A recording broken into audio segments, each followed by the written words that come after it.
देखंतु मु आज आपण मानकु बनेकी देखैबी बोईतालु फुलर पिठो भजा।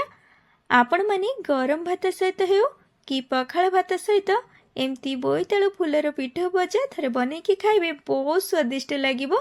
नमस्कार मित्रप्ति किचन को आपण मानकु बहुत बहुत स्वागत। आपण माने प्रथमरु शेष पर्यंत संपूर्ण भाବରେ भिडियोटी को देखंतु।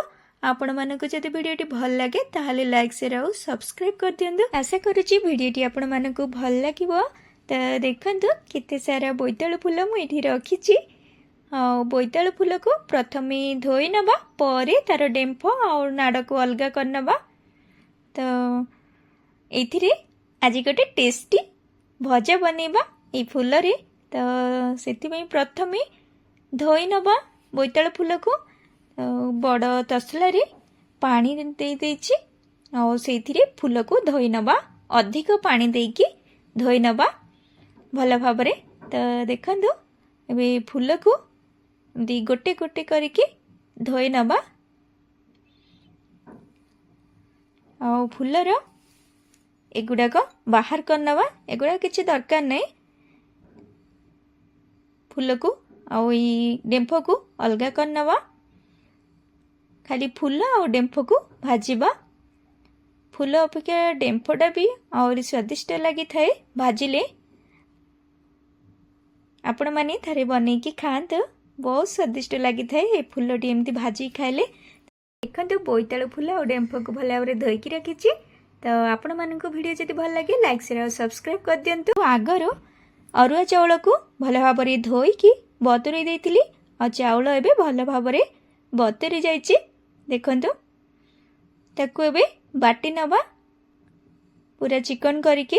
तो ग्राइंडर जार रे बतुरा अरुआ चाउल को दे दबा, देकी बाटी नबा। सबू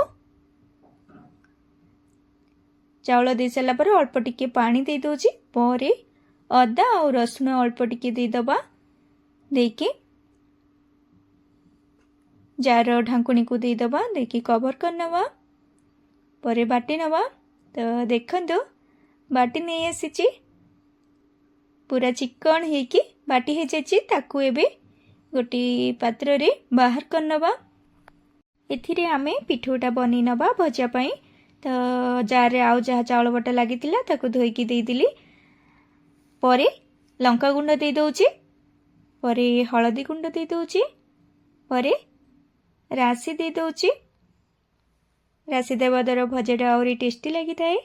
तापर स्वाद अनुसार लुण दे दबा।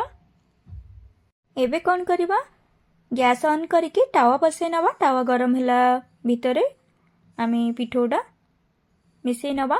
तो देखंतु गैस ऑन करके टावा बसै नेली, परे खाइबा तेल दे देली, देकी एमती चारिआडे खेले नेली। भल भाबरे गरम होला भितरे एठी मु देखंतु पिठो को भल भाबरे मिसै नोची। लंका हळदी सब भल भाबरे मिसी गला। आ देखंतु एमती ही हबो पिठोटा, अधिक मोटा करिवेनी कि अधिक पतला करिवेनी। तो एबे कौन करबा, बोईतालु फूलर जो डेम्फ रखिथिले बाहर करके से डेम्फ को प्रथमे भाजी नबा। टावर एमती मझिरे ही दे दोची, काइना एटा सिझिया पई अधिक समय लागिबो। परे डेम्फ साइड रे एमती फूल को पिठो लगे लगे दे दबा। मु एमती गोटा गोटा फूल भाजीसी, आपण माने चाहिले पूरा चुन चुन काटिकी पिठो लगेकी पूरा छोट छोट पिठा टाइप रो भजा बनै पारिबे। तो देखंतु सब भजा एमती दे साला परे ढांकुणी घोड़े देली। किछि समय परे ढांकुणी बाहर करके भजा को लेउटे नबा। तो देखंतु ढांकुणी बाहर करनेली, भजा को लेउटे नबा। एबे ढांकुणी घोड़े देबा द्वारा भल भाबरे से सिझी जीवो। आउ चाउल चूना भजाटा ना तो धଳାଳିଆ अंश ହେଇକି ରହିଯିବ, ସେଥିପାଇଁ ढांकुणी दे देबाटा भल अल्प समय पई। तो देखंतु भजा गोल्डन ब्राउन कलर ହେଇକି भाजी ହେଇ गले ही जानिबे आपण माने भजा आपण मानकर भल भाबरे भाजी हेई गला। तो देखंतु हेई गला परे मु एबे सब प्लेट को बाहर कर नोचे। परे पुणी सेई भली भाजी नबा फूल को। आउ जहा बळका फूल रही जाइछि भिडियोटी जदि आपण मानकु भल लगी थाए ताहले लाइक शेयर और सब्सक्राइब कर दियंतु। आउ एमती बोईतालु फूलर पिठो भजा खाइबाटा कहार कहार बहुत पसंद कमेंट करके निश्चय जानवे। तो देखंतु आउ जहाँ सबू बड़का रही जाइतिला सबू भाजी नेली एपट सेपट लेउटे नहीं गली भल भाव भाजी हो गला परे ताकू एबे सबू बाहर कर नहीं गली परे गैस बंद करदेली।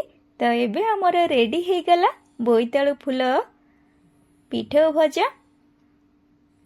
तो भिडियोटी आपण मानकु केमती लागिला आशा करुची भिडियोटी आपण मानकु निश्चित भल लागिथिबो।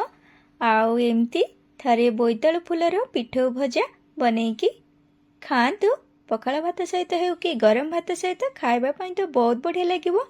आ बोईतालु फूलर जो ये डेम्फटे को भाजी थिले ए भजाटा तो और स्वादिष्ट लगी थाए। आपण माने थरे बनेकी खाइले ही जानि परिबे। आउ आपण माने प्रथमरु शेष पर्यंत संपूर्ण भाव भिडियोटी को देखिथिबारु आपण मानकु बहुत बहुत धन्यवाद।